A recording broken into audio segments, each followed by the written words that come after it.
You are ready? Do you give me a sign? Live from Tbilisi, here is Reset Meets the Circle, a conversation about culture, media, and all things in between. Reset is a European network that promotes independent cultural media spaces, highlighting the fragile situation of these spaces across Europe and beyond, especially post COVID.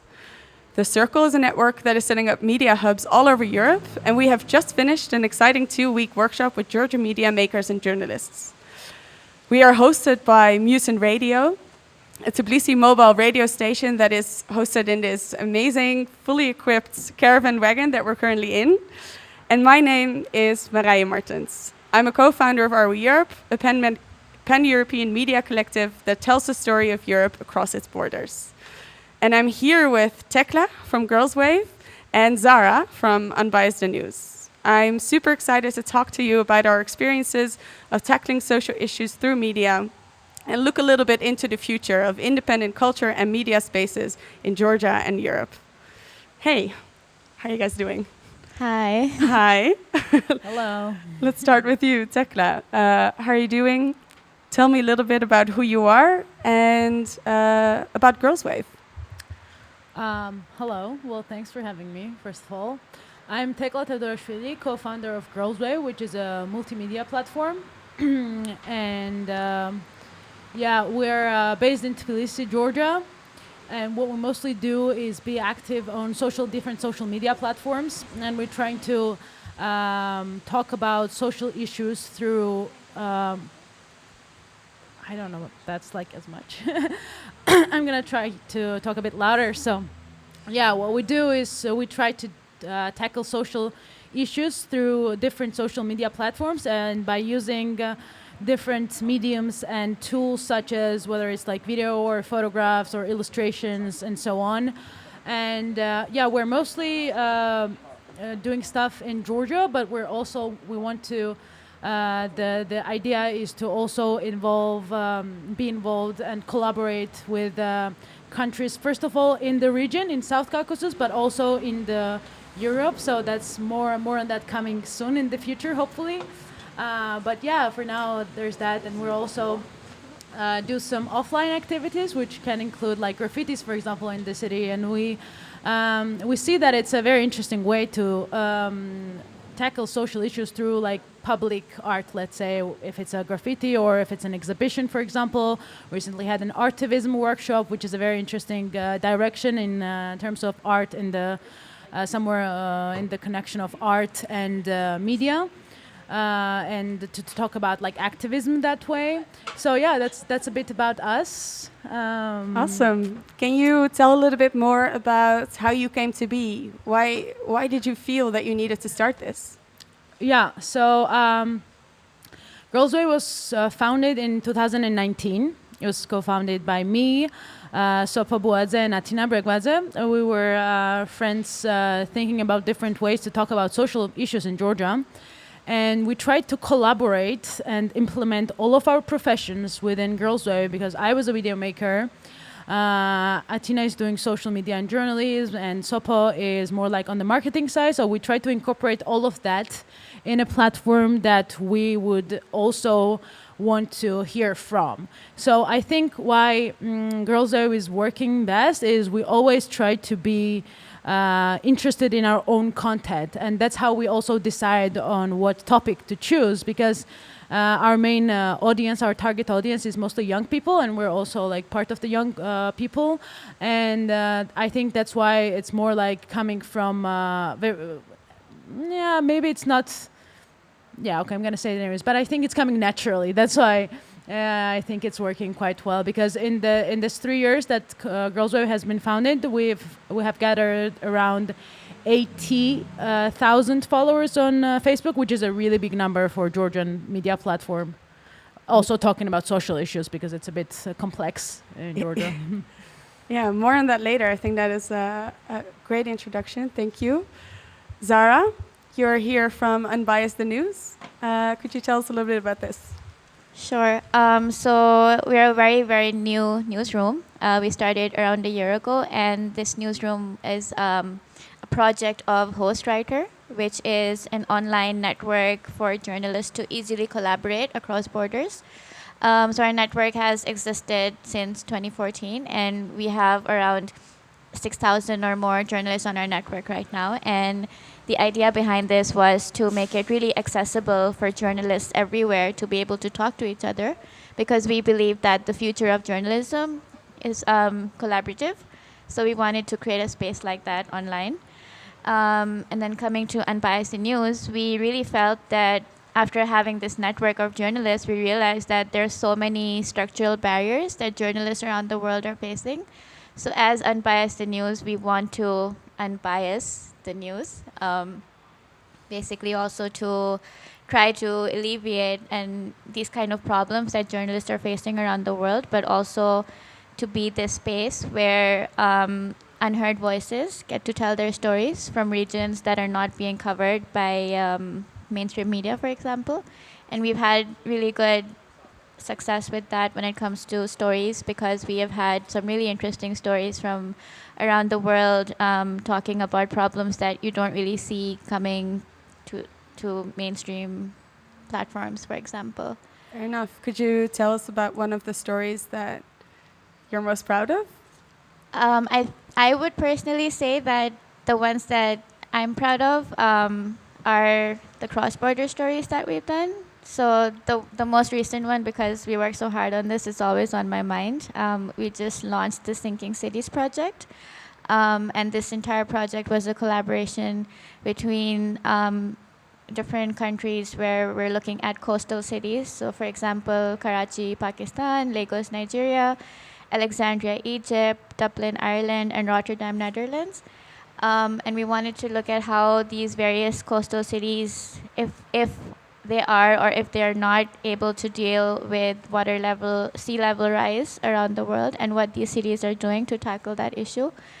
And as Unbiased, we've always felt that we want to connect journalists with each other to tell big stories, because there are global issues that we're facing right now, which I feel are better portrayed or better reported when you are doing it in a collaborative effort. Yeah. And in that way, you're telling stories that bigger media or more established media are unable to cover. I mean, I don't even know if they're unable to. I feel like they choose not to.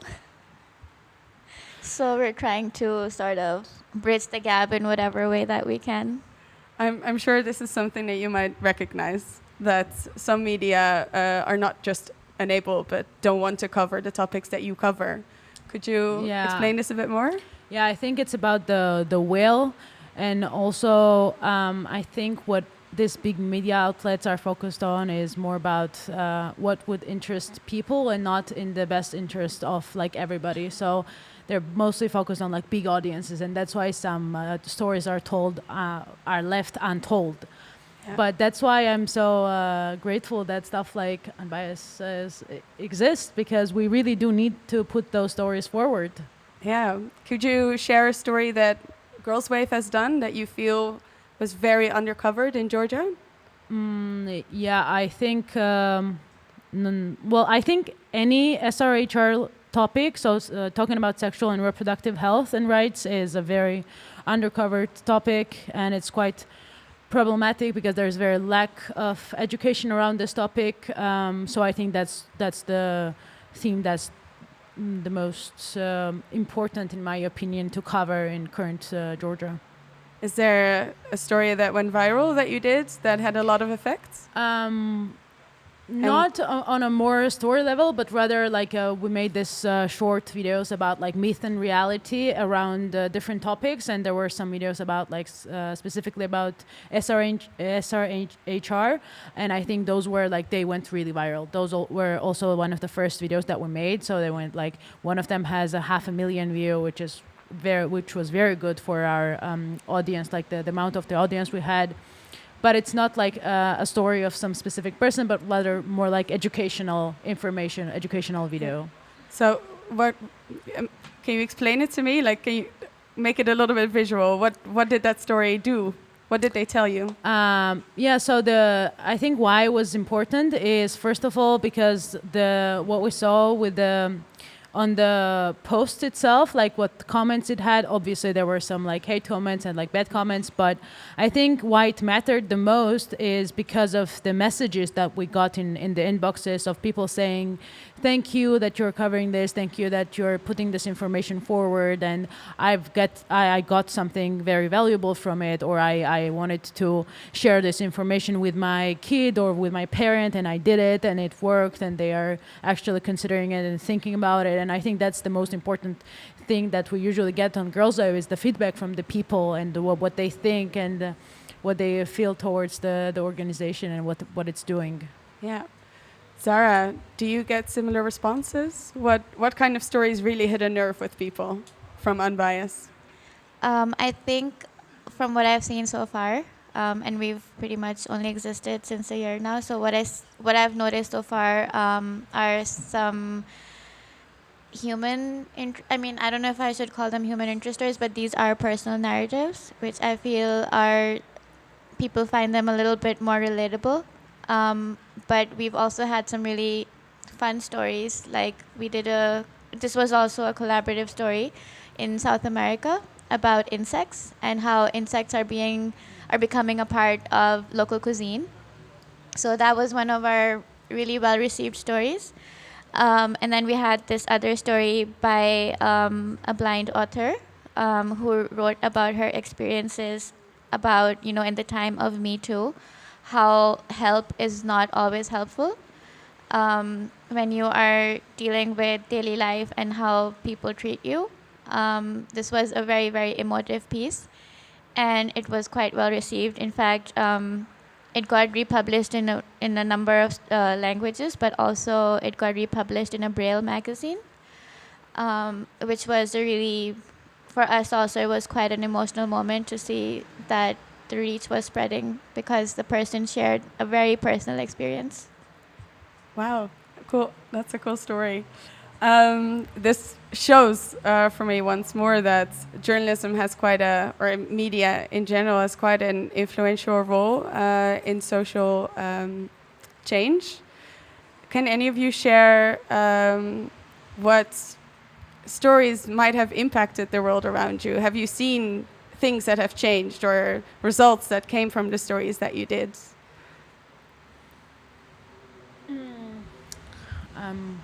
I'm thinking not on a legislative level, let's say, but I think on a more social level, I think it did have some changes. Also, like saying this, giving voice to individual stories, I think it matters because people can really see the perspective and can walk in other people's shoes, and that's why they're really thinking about and going in depth of the story of the person whose story is told, basically.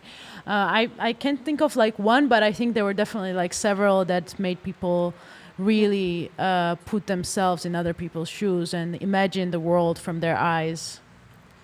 Yeah, and can you explain a little bit more? Like you touched upon this earlier already, that this is not normal for the Georgia media space, or at least the way you do it is quite different.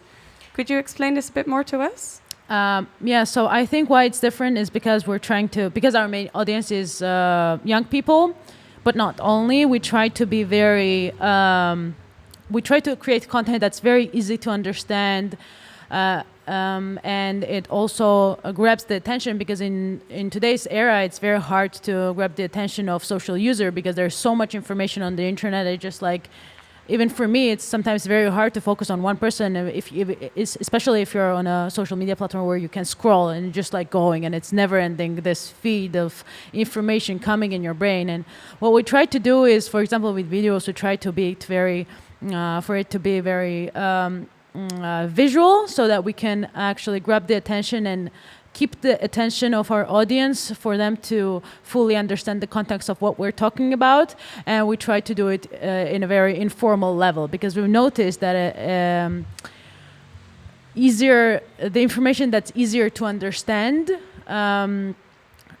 can reach much wider audiences. And our goal is not to talk with people who had, like, I don't know, formal education or have been through academia and just talk to them with the formal language. Our goal is to be informal and as well understood as possible in that way, so that we can actually reach the people who need it the most, I think. Yes, and do you want to add? Yeah, I just wanted to add to what Tekla said about the speed of media. This is also something we think about at Unbiased in News, because what we do is what we like to call slow journalism or long form journalism. The stories that we work on, often there have been stories where we've been working with authors for like 3 months or 4 months on the same story. We have meetings with them on and off. We are very much in the process with them about this story, instead of focusing on something that an author can just churn out in a week or in 3 days and send it over to us and we never speak to the author again. This is something also we want to normalize in journalism right now, because there's so much happening in the world and everything is moving so fast, and everything that you read is just happening all the time to you as a consumer as well. So at Unbiased, we really like to take our time and also remind journalists that it's okay to take your time with a story, because you're actually doing a service to yourself as an author as well, and focusing correctly on the story the way you would like to report the story. And how do you think then that you exist in the larger European media space? You're taking all these different approaches. What does that mean for a newsroom like you? I guess we're lucky in the sense that we're a very small team. I don't know if we're lucky or if it would have been different if we were a larger team. Maybe we could have been faster. But for us, I think we feel like it puts us at a special space in European media. Because for us, I mean, we don't really think about competition or anything like that in that frame of mind. But what we see around us, we feel that everything is very rushed. Everything is very everything has to happen really fast or the story goes away. We feel that the story doesn't go away, and us being part of European media, even though we are doing a lot of global topics, for us, it's a way for us to connect those global stories with Europe, or have European audience members read something from other regions that took a lot of time to bring to the audience, and not just something that was half-assed and just been like, here's a story from India. No, the stories are from India, the stories are from Nigeria, but the amount of time that was put into it was to connect other regions with those stories and make them understand, read everything, and make them understand that there's so much more to a story that can be brought this way to audiences. I hope I answered what your question was, because I feel like now I'm going off on a tangent. No, you're saying really interesting things. So doing that is not easy, bringing stories from all over the world. It takes time, as you say, but it also takes a network of people. How do you go about doing that? How does Hostwriter organize getting stories in from all over the world? So interestingly enough, when we announced that we're launching a newsroom, we got over 500 pitches. So me and my editor-in-chief, Tina Lee, were just sitting being like, oh my God, how do we even begin to sift through all of these and pick the topics that we want to have in our first round of stories? But I would say that, of course, having a network like Hostwriter helps us get more pitches, but I feel like somehow Unbiased in News has managed to also reach other journalists that are actually not on Hostwriter. I don't know how that works, but it does, so that's cool. Magic. Exactly. So most of our also the thing that we like to focus on a lot is, yeah, sure, if you're an established journalist, great. But we don't always look at what organization you've worked for, because this is something we as journalists have also faced. Like, okay, sure, you have a byline in The Guardian, but that is not our main reason for selecting your pitch. A lot of the times, the authors that have written for us, we were the first place where they were published. So for us, that's also really important to create these kind of relationships with new authors who are trying to get a foot in the door, but they're not able to because other media organizations don't want to publish them because they're not published in big names. There. So, bringing the people in, any criteria that you do look for? What is the thing that, if they don't have the experience, would catch your attention? The main thing that I personally love to see as an editor is we ask them to tell us why they think they are the right person to tell the story.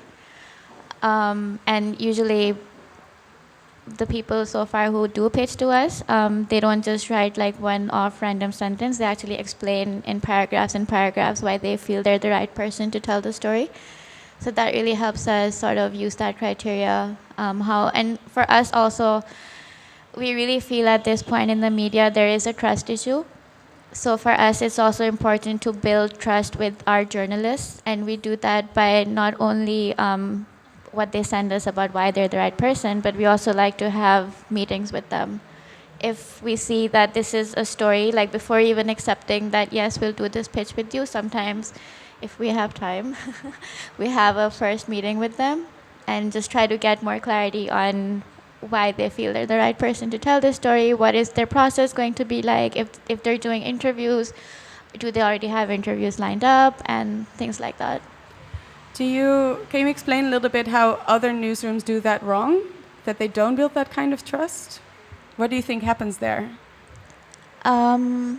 Because it's going to be a little hard to speak for all of the media organizations, but I feel like, again, because everything is moving so fast, what we have seen so far, and just talking from experience, if a journalist is pitching to mainstream media organizations, they usually, when you pitch to them, it's either through somebody you know. So they are, first of all, most of the times they already have like a list of journalists that they want to reach out to when they want to cover a certain topic, which I think is unfair because then other journalists don't really get a chance to get on that list because they're only accepting pitches from people that have already written for them, which I think really puts other journalists at a disadvantage, especially when you are from a non-European region and you want to write for European media. How are you supposed to even get through and get your voice heard? And secondly, okay, if they don't know someone on their list already, then they usually ask around in their own network, like, hey, do you know someone from blah, blah, blah? Which I understand, when you're a large media organization, that is your go-to method, but I still think that they can put in more of an effort to broaden their horizons a bit. Sometimes when we want to cover a certain topic or a certain region, we usually just write on Twitter that, hey, we're looking for journalists to cover this story from this country. And also, I've also noticed that with certain mainstream media organizations, when a journalist that they already know or someone who they asked about a journalist from, like a friend of a friend, they like to see which organization they've already written for. So that's also something which I think is not really the right way to go about things when you want to tell bigger stories. I think, I think it's actually like those places are really lacking from like every space in every country, where like newly start people can really do what they want to do, because everybody is asking them to have already like a CV full of the experiences and stuff, but they never give them the platform to actually show what they already know or what they already think about. And I think that's very important, and I'm very glad to hear that. And yeah, I also wanted to add that we also try to offer our platform for like marginalized groups for them to be open about what they want to talk about their problems they're facing in society, or how is the situation, and to sort of offer their own perspective. And I think it's very important that such places grow more and more, and there are more places that offer newbies some places where they can actually develop themselves. So what were some of the topics that those people raised with you? I think it's for us. It's more like offering the platform for the respondents in this way, to offer this platform to talk about what they want to do. Like what we try to do is we try to. It's a feminist multimedia platform, GrlzWave. But it's not only feminist; it's very intersectional. Like we also work about on topics of queer rights. We also work on topics of rights of people with disabilities, for example, and ethnic minorities, and many more. So we try to, whenever we're interviewing a person, especially from a marginalized group, we always try to incorporate their own perspective and be more open and not like hierarchical with them, you know, not to speak from above, but also like offer the equal space for them to show what they're really thinking or what they're really feeling, and to show their own perspective. And also with people who are working with us, we always, like every employee that we ever got was it started off as a volunteer, and people just like wanted to work for us, and then we saw really the potential, and that's how we kind of then added them to the group. And I think it's very important, because I also remember when I was like searching for a job or something, and then they're asking for like 4 years of experience, and you just like finished your university and you don't know what to do. It's like, I don't know, like I did some, I don't know, school university magazine, like I did scriptos, for example, but it doesn't really count, you know. But it's really great to hear that there are more places that offer this space for newly started journalists. Yeah, when I was talking to your co-founder Sopa before, she told me that growing up in Georgia, those topics were not part of the media sphere. So where did you learn about this? How did you grow into feminism as a subject to focus on? Yeah, I think it's definitely not a topic in Georgia to talk about. Well, for me, I think everything started in like high school, even though it's not a topic to talk about, but that's also when the internet came in. And I think internet has been changing a lot in current day Georgia also. And I had this very interesting observation of seeing Georgian TikTok, which is a very interesting phenomenon, I have to say. It's just completely different. I was like, do I live with these people in this country? I didn't know you guys existed. Wow, very impressive. But people are like, all the younger kids, they're so free there. It's just like really fascinating. And it's kind of like motivating for me. Like they're motivating me to be more brave. It's really very interesting to observe. Sorry, I drifted a bit, but what was I saying? Where you learned your feminism. With the feminism, I think for me it started off in high school when I was like watching some movies or TV series and understanding that maybe it's like, maybe some things are wrong in the school when somebody is saying that I can't do math test as good because I'm a girl, or like stuff like that, you know. I can relate to that a lot. But you know, stuff like that always happen, and I was like, okay, that's how it should be. But then once you know that it's not, and there are other ways to do this, and for me it was like this TV series, TV shows, or like movies and different like even books and stuff, and just to see the different perspective. And then I started to challenge that in my own context in classroom, for example. I remember being called a feminist as a bad word. I was like, you think you called me a bad word? Honey, that's good. You don't know, but it's good. You also have to be a feminist. But I think it sort of started from there. And then as I grew, and then I studied in Amsterdam for my bachelor's. So I think there also I got a bit more about the context there, and I learned more about social issues also through university on a more academic level, but also like outside in more society, to try to observe that and how it works there. And I think it was a very interesting perspective for me to have this perspective of another country who is a bit further in development, let's say it this way, than Georgia. But yeah, I think that's how sort of it got. But I have to say that also like women's rights movement is quite strong in Georgia, I believe, and the especially on the legislative level, they're doing a lot, and it's been changing a lot. Like if you look at past, I don't know, 10 years or however time frame you want to choose. They're doing really a lot, and it's been changing. But what's not changing, what's changing a bit harder, it's still changing, but it's a bit harder, is society. Like, you can have laws, but then you have to also have appeal, and people also have to be ready for it. So that's also how the idea to create GrlzWave came, because we felt like there was this space in social media to be taken and to use it as a way to spread information through that. And that's, I think, how we started doing using social media platforms, which are very prominent and very popular in Georgia for the greater good. Let's say it this way. I also know that you do more than just videos. You take a lot of your work offline in many ways. Can you tell us a little bit more about this? Yeah, actually, we recently, like 2 weeks ago, or maybe a week before, we had a first activism workshop, which I mentioned briefly previously.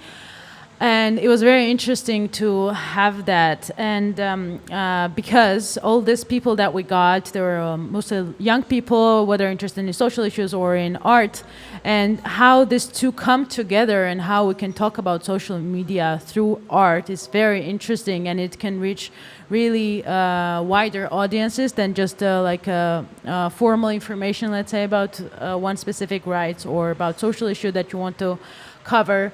And I have to say that I also got a lot from this workshop, even though I was a trainer.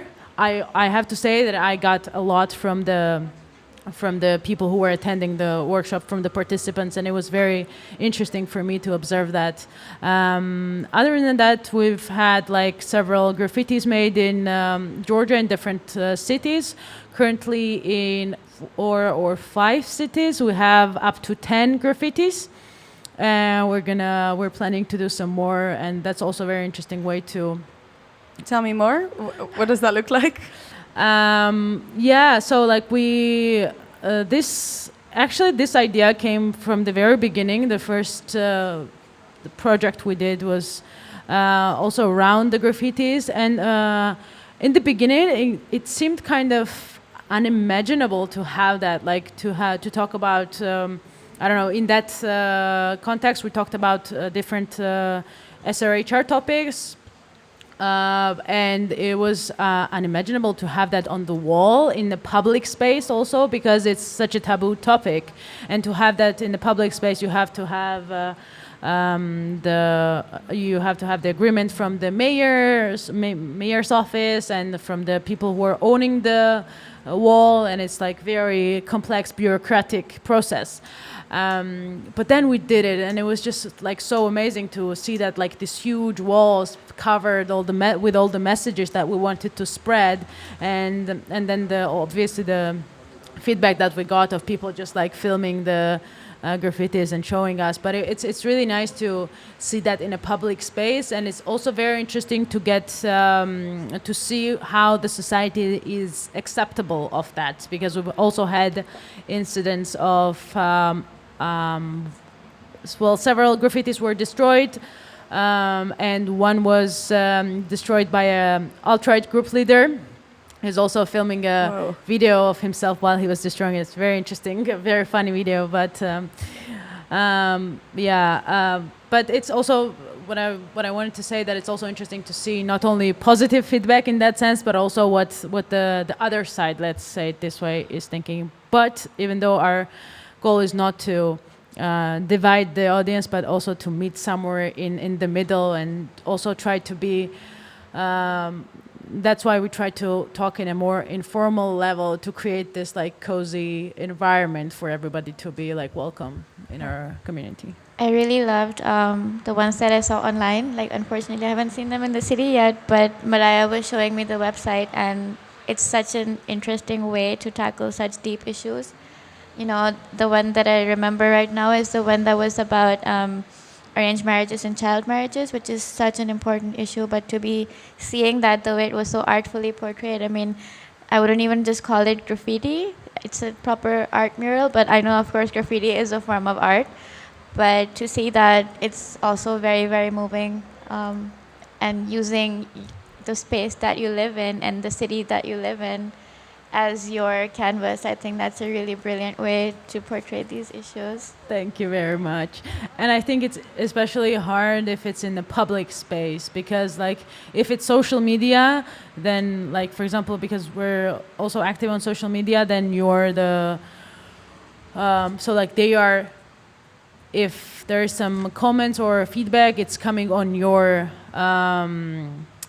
platform, and they can only find you through some certain ways. But if it's in public, then everybody can see it. And even though it can reach bigger audiences, still it's a bit, there are very complex issues there that you can face with if you're doing something in the public space. It just makes it more real. Like when you put your phone away or when you turn off your computer, it's gone. But when it's there in front of you, it's real. Yeah. So you said that you make those spaces literally physically on a wall, but you also try to build community locally by doing those workshops. Is that something that HostWriter also does? Do you go physical? Do you go local? What does that look like? So at this point, from Unbiased, we really love doing trainings on how to diversify your newsroom. And we would love to have more newsrooms come to us and be like, okay, please teach us how to diversify our newsrooms, because I know they don't say that, but I know they want to. But apart from So that... this is a shout-out. Yeah, it's Come a to us. Yes. We will diversify our newsroom. Yeah. Awesome. And we will also help you form questionnaires and first find out what's lacking in your newsroom. How are you lacking when it comes to diversity? But so because of COVID, it was a little bit difficult for us to go, because for us, yeah, of course, being European is important, but we also really want to put focus on the global perspective. So since the past year, we've been doing one training every month online on Zoom. And we would ask people from our network, people from our editorial team, because we do have a global editorial team. We have editors from Hong Kong, India, Nigeria, and Egypt as well, but they're both also now based in Germany. So we do try to make use of our network as much as we can to have people offer trainings to people who are interested in unbiased news as a newsroom, but also HostWriter members, if anyone who has certain expertise that they would like to offer trainings on. We've been doing that online. And so you have this network, you are constantly connecting people across the globe and mostly in Europe. Why do you think that matters, first of all? And secondly, what are the challenges of connecting people at such big distances? The challenges are a lot.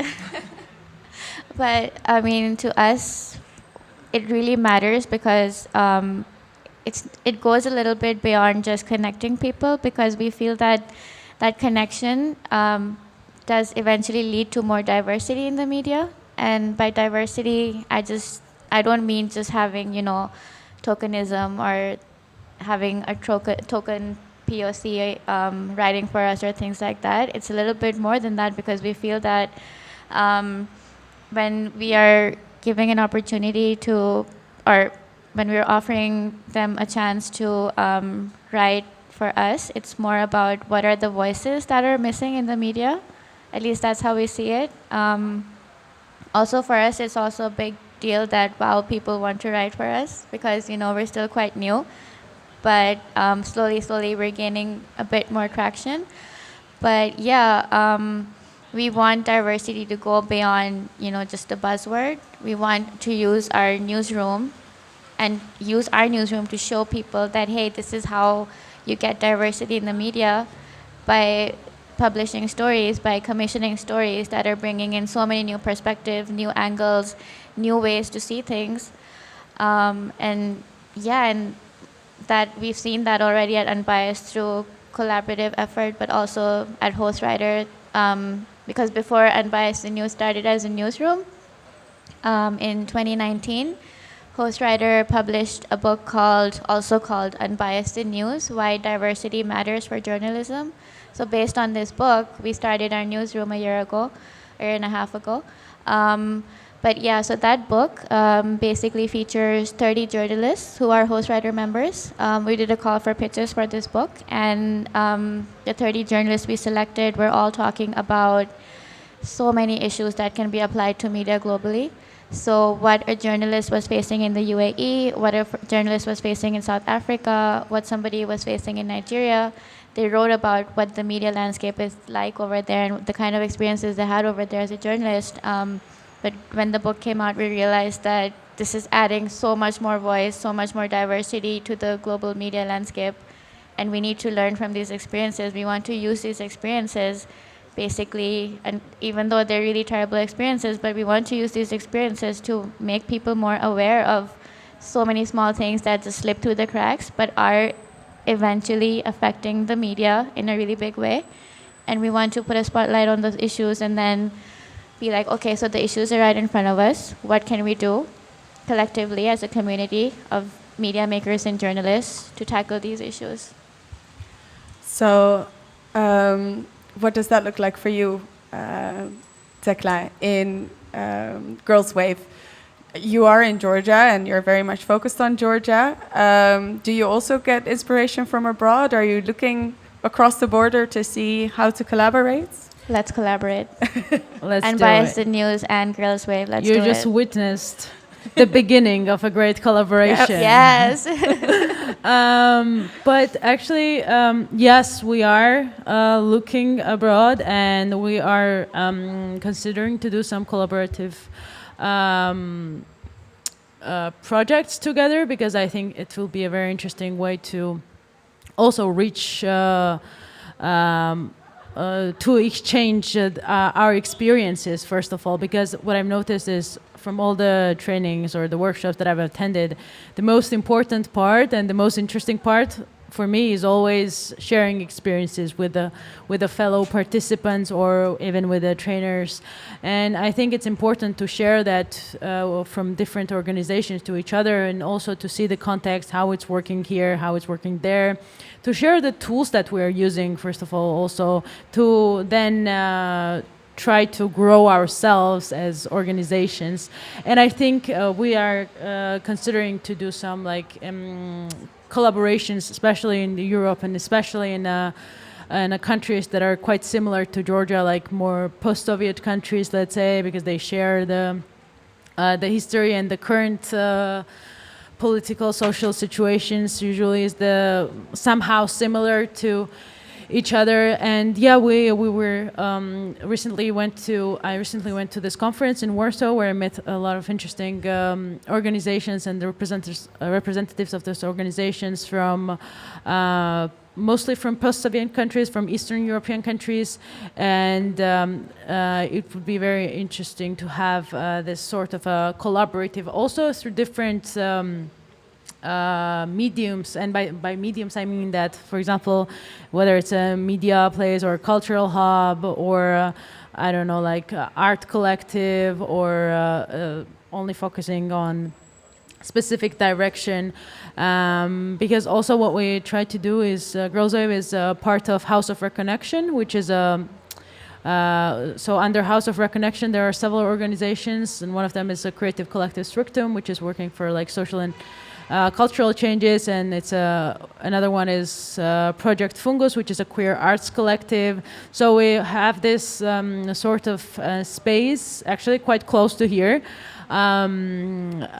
and it's called House of Connection, and it is a place where you can really connect with also the organizations within, but also from outside. And we're currently trying to also involve people, specific activists or specific artists and specific journalists from the region, so from South Caucasus, but in the future it would be amazing to also have this with other European countries and other European organizations, to also be able to talk about what we're facing. And I've noticed that this sometimes it's very important to see this different perspective, because it can give you a great direction in the future, and I think it's just benefiting everyone. And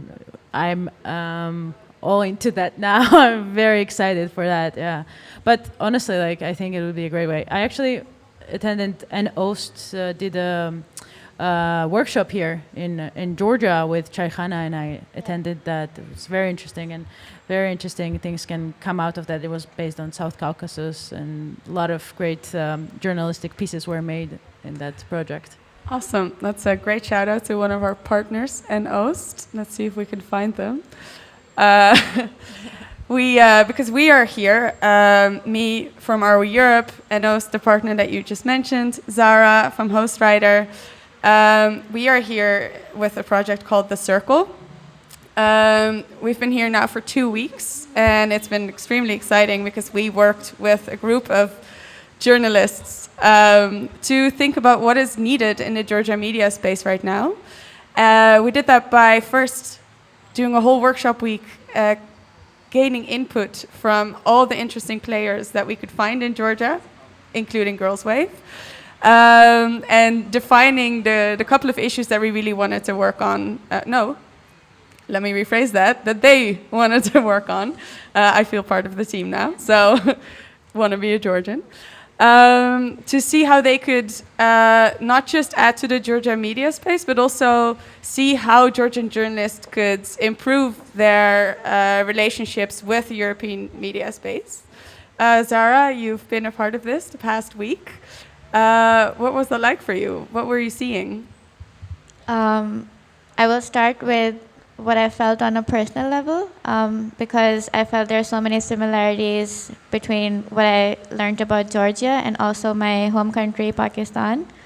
And being able to connect with Georgian journalists, all of our participants, having them share their ideas on what they want to do to improve the media scene here, the media landscape, and also their enthusiasm and willingness to create a hub where journalists can connect. On the work side of it also makes me feel really proud, because this is something that Hostwriter, this is like one of our aims, is to see more collaboration between journalists, and then like having this idea of how we can, in Georgia, how journalists here can continue to collaborate with each other, and just seeing them come up with ideas and what can we do, what will work, what won't work, what are the challenges, seeing all of that in front of me live and not just online was really moving. Taking it offline is always amazing. I think, can I say something? Yes. I think usually what's missing, or from my observation, what's missing is the space where all these players can actually meet. And that's why it's so great to have that space. Doesn't matter for how long. It can be like even for a night, but there is just no space for this different perspectives and different experiences to meet and discuss. And it's, more of that to the Europe. And that's happening. It's great. Awesome. We are sitting here in this little caravan, but there are people standing outside in the cold listening, which has been amazing. Among which are partners from NOST, who have been here the past 2 weeks as well, training, mentoring the journalists that we've been working with. Could we get a microphone to them and ask you a little bit about your experience? They get to the microphone because... Does this work? Yes. Sorry. So for the listeners back home, welcome to Nati from NOST. Hello. Hi. It's very exciting to be here in Tbilisi on Mutant Radio. Thank you guys for this opportunity. Sorry. And for your work in general and for the insights that you just shared with us. And what is the question? So tell me, what was this experience like for you? What were you most excited to see in the past 2 weeks when we were working with these journalists? I was very excited to see people in person. This is something that, after the 2 years of COVID regulation has been very difficult. So we are primarily a network, and yeah, getting people in one room together and seeing them interact has been, I think, the most exciting thing, and specifically seeing people interact who would not necessarily meet otherwise. People from different backgrounds, generations coming together and yeah, figuring out what is missing in Georgian media landscape and how they can improve it. Lara, you are going to be their mentor for the coming 3 months. What are you looking forward to? I'm actually really looking forward to work with a group of people who came up with an idea themselves, what they want to work on, because we really, as an OST, also try to get away from dictating people what to do, because we from Germany think that might be a great idea, but then in the end you have to motivate the people to actually stay on your project because you came up with it and not they came up with it, and that's what I'm most excited about, and I am actually pretty sure that this group will do something great, and I'm happy to somehow guide them, but just in a way of, hey, I'm there for you if you need me. So yeah, thank you. Great. We are almost wrapping up. Have a couple of minutes left if anyone would like to ask a question to either Zara or Tekla. Otherwise, Otherwise, I'm going to ask their final questions. Yeah. So, thank you for this panel. Tekla, what does GrlzWave need? Or maybe that's a let's do it again.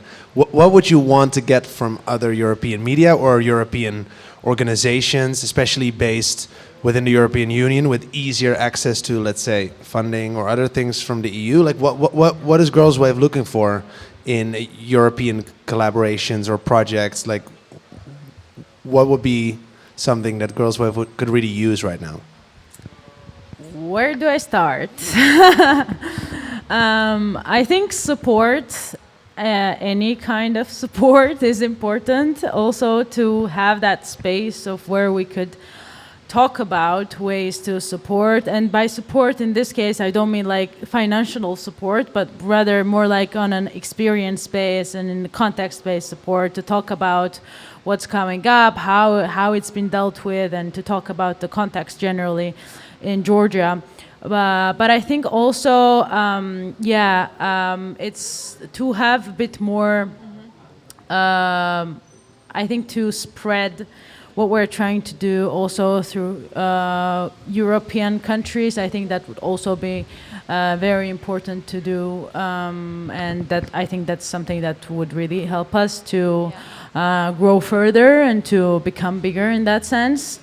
I think there are like a lot of different ways to create this space where we could benefit. I think also to benefit both. I think of what I was saying before, of having this space where people in different perspectives can be shared, and to have that, I think that's valuable already enough as a way to help us be more to not to function, but like to grow in that sense. But yeah, I can come up with like specific stuff if you. I can send you an email with specific points. Thank you for the question, though. I think I'll ask a question. Hi, Rima from ROE Europe here. Thank you for this really, really beautiful panel of very, very inspirational, strong women from absolutely different contexts, doing amazing work and trying to make this world a little better with the stories that they share. My question is, it's less to do with media and more to do with cultural music spaces. What do you guys personally think a space like Mutant Radio, how can they connect to larger networks? How can they connect to Europe to collaborate? Sorry, did you mean music spaces specifically? Cultural and music spaces. Okay. Oh, I feel like I can do like a whole other podcast on this. I feel very strongly about music. I would really honestly say that we really need music exchanges between, musicians. Okay, let me start over. We need space for musicians to be able to collaborate with other musicians in other countries. And I know I've been saying the word collaborate like 50 times, but it's just the way that people connect, music connects people, and to have these kind of cultural spaces.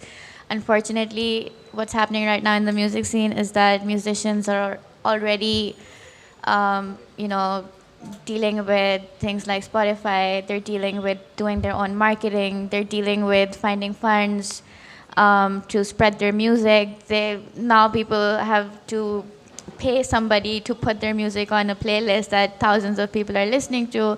They have to worry about printing their t-shirts. And I'm specifically talking about the independent music scene, not the mainstream music scene. And what I think is missing right now is that musicians need that kind of mental space right now where they don't have to think about all the other things, like how they can make themselves heard, but also giving them that mental space where they can think about traveling to other countries and collaborating with other musicians and bringing their music that way to audiences, because when you are in a live music space, it's what helps music grow.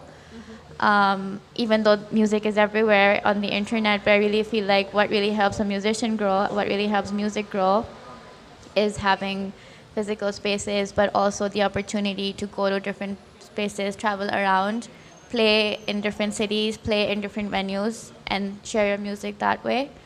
I often think about the music scene from the past. Of course, I'm romanticizing it now. I'm sure they had their challenges back then as well, but majority of the time back in the day, okay, I don't know why I'm saying that.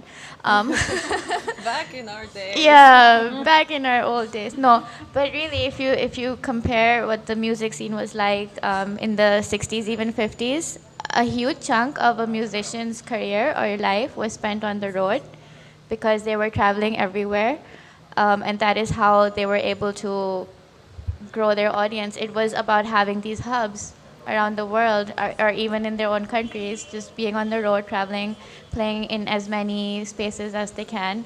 And ultimately, that is what made people connect with their music, and that is what also made them spread their music as much as they can with larger audiences. I actually think this also works for journalism. Bringing journalism to spaces, I think, is not done enough. Bringing it into physical spaces. And I think one really inspiring example that I know is in the Netherlands, they made this really wonderful theater show about how Shell is fucking our climate up and how we are trying to find out in every different way that they are trying to fuck our climate up.